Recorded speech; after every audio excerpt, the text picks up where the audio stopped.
going through my box of various different malts, which, see, a lot of these should have been really used during COVID, so they're getting near their best before date, and they've been sealed and whatever. But so we've got, this is Munich malt, which I'm going to use as I think Chris did instead of, oh, and this was the, look at that, that's lovely. My battery's about to go, isn't it? If you could see me with a lead over my shoulder going into one of those little power banks. This is a lovely crystal. So yeah, so we're using this Thomas Fawcett. Yeah, right, good, let's get it all weighed out. So that's the Munich instead of amber. Now all I need to do is wheat. That'll do. Thing is, I didn't have any Maris Otter, so I'm using Golden Promise. In fact, I'm using the finest pale ale, milled fine. Got it cheap, but that's the problem. I have also got this, which someone gave me. Or did I buy it? I can't remember. One of the two. Either someone gave it me or I bought it. Or stole it, I suppose. But crushed best ale malt, I don't know. No, I'm going with, in here, got 3 kilos of Golden Promise, that finely crushed Golden Promise. This is traditional for those who follow this rubbish. Fish and chips, and usually, excuse me, Chris's best bitter, but I haven't got any Chris's best bitter, and so it seems only apt. Look at that for a bit of product placement. Actually, look at that for a bit of product placement. Anyway, that's enough of that. I'm bloody starving. I'll put a little listing of what water additions, or the parts per million anyway, in here. I'm not sure. I don't know whether it's right or not.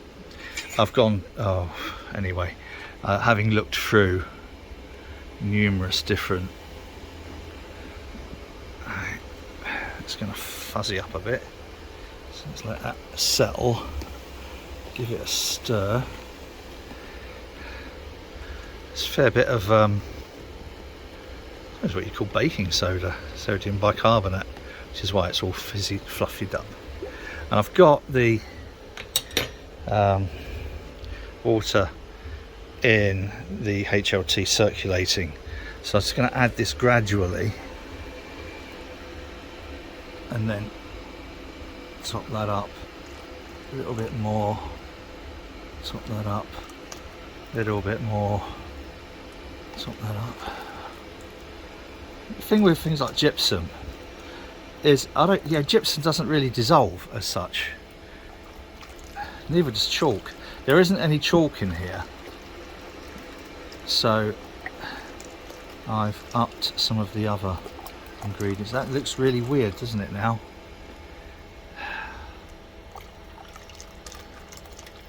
I don't know. This could quite possibly turn out to be a massive fuck up, but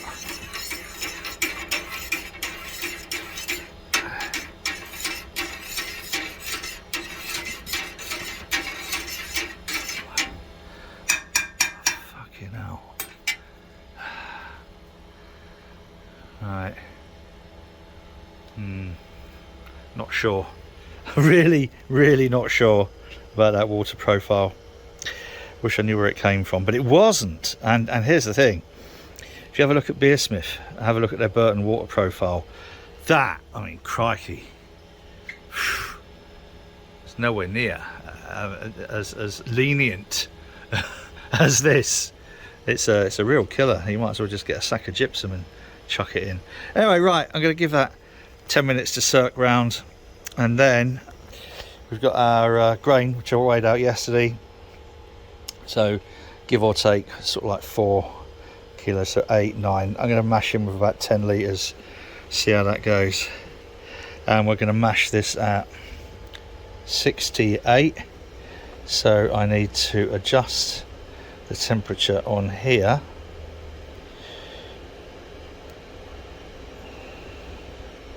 to 67, because it will almost inevitably overshoot, as it has been doing. But let's let this all circulate through first.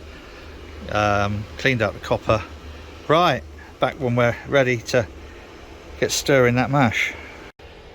Well, managed to overshoot by, stop flickering, if I get that like that, you shouldn't flicker, should you? Overshot by 1.5 degrees, so it's just coming back down to where it should be. I made the mash a little bit more fluidy, liquidity, just so that I could stir it better. Sorry for the flickering lights. Yeah,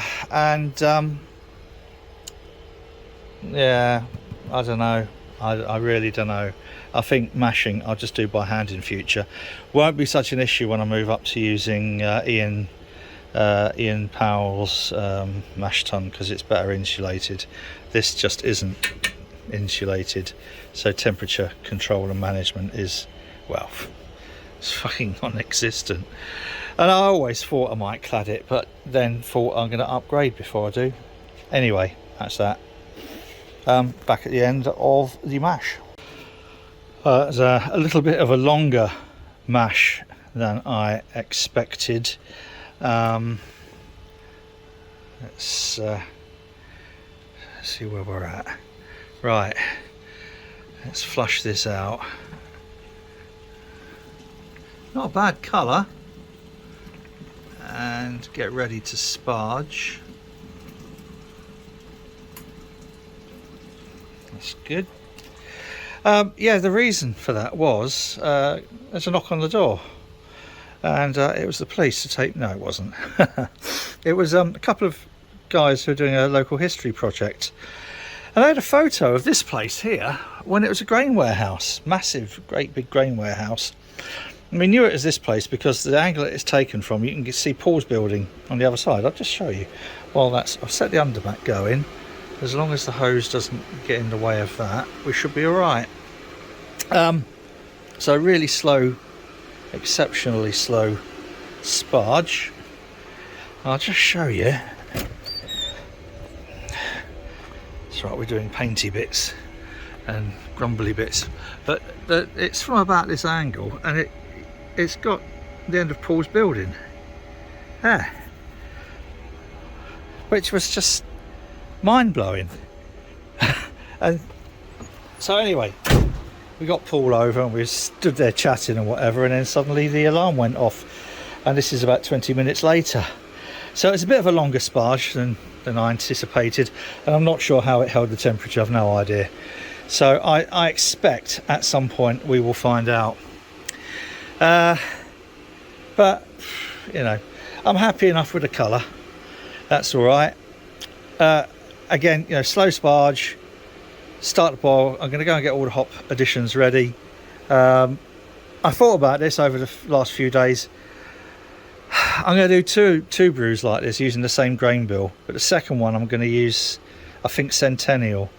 I think Richard Williams, Dude's Brews, mentioned a Centennial brew with the same malt bill, and I'm going to use Nottingham Use, just, you know, just to see what it's like.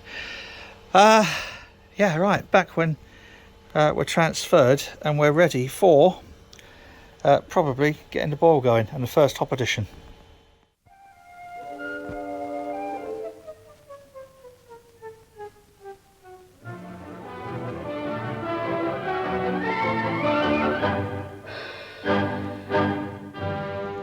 We have a boil, boys and girls, we have a boil.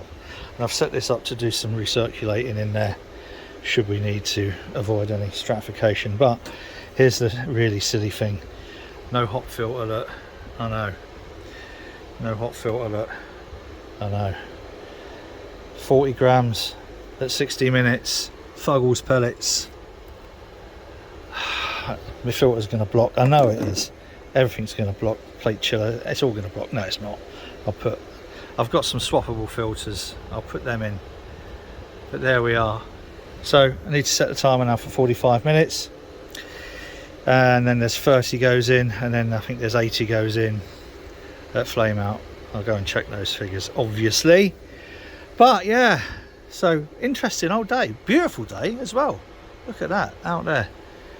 I've no idea what this is going to turn out like. It's going to be one of those suck it and see, I think, but it smells all right, I know that. We're at flame out, boys and girls. So what we're going to do now is run the cooling coil. Stand it up, it might cool a little bit better.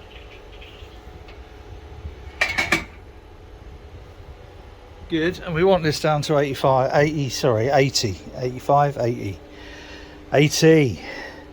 See how quickly it gives. I wonder if we can stop that flickering. Can we just... No, it's not having it, is it? Oh, it's trying not to flicker. Anyway, when that's done at 80, we've got 80 grams of Fuggles pellets. Cool. So the smell, I can't describe what the smell is like, but I'll try. It's it's divine, really old school. And I mentioned the brewery that I remember smelling as a kid, and this has that sort of like distinctive smell, as does kind of like Harvey's and Hook Norton when we went down to Hook Norton, say a few years ago. It's probably 15 years ago. Crumbs. So I'll know. He'll remember, because Dawn shouted at him for trying to start the barbecue with oxyacetylene. Anyway, we're down at 80. Look at that. So that can turn off. I'm going to use two hands because I'm going to take that out of there. Then I'm going to put the Whirlpool edition in. The final 80 grams, and I've just dropped the stirrer over the back. Tit. Not sure even if I can get around there to get it. I'll have a try. I'm throttling this ever so gently so that we don't disturb what should be a cone of hops in the bottom.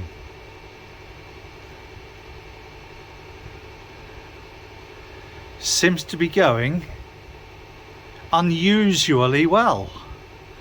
There you go, you can see the cone of the hops, and I'm drawing from around the outside of that cone, and pretty much done, I think. Just starting to pour some of that trube in now, and I think that's probably it. Well, that went unusually well. I think we're almost bang on what we wanted to be. Crumbses! Would you look at that? We could probably pull a little bit more off that.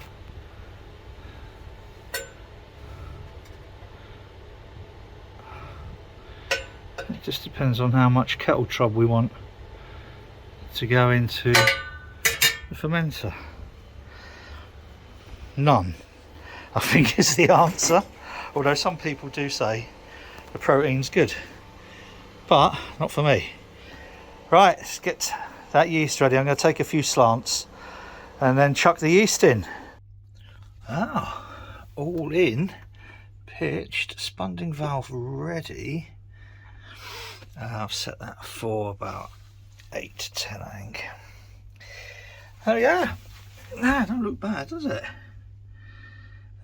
Fair bit of protein came through. Not much hops came through. So good. All pitched, done, dusted. And now we just wait and see. I did a final gravity. 1043 was the target. I suppose 10433 technically is the target. Mine came out at 1042. I'll take that. So until next time, when we're ready to keg, I'm going to call that a day.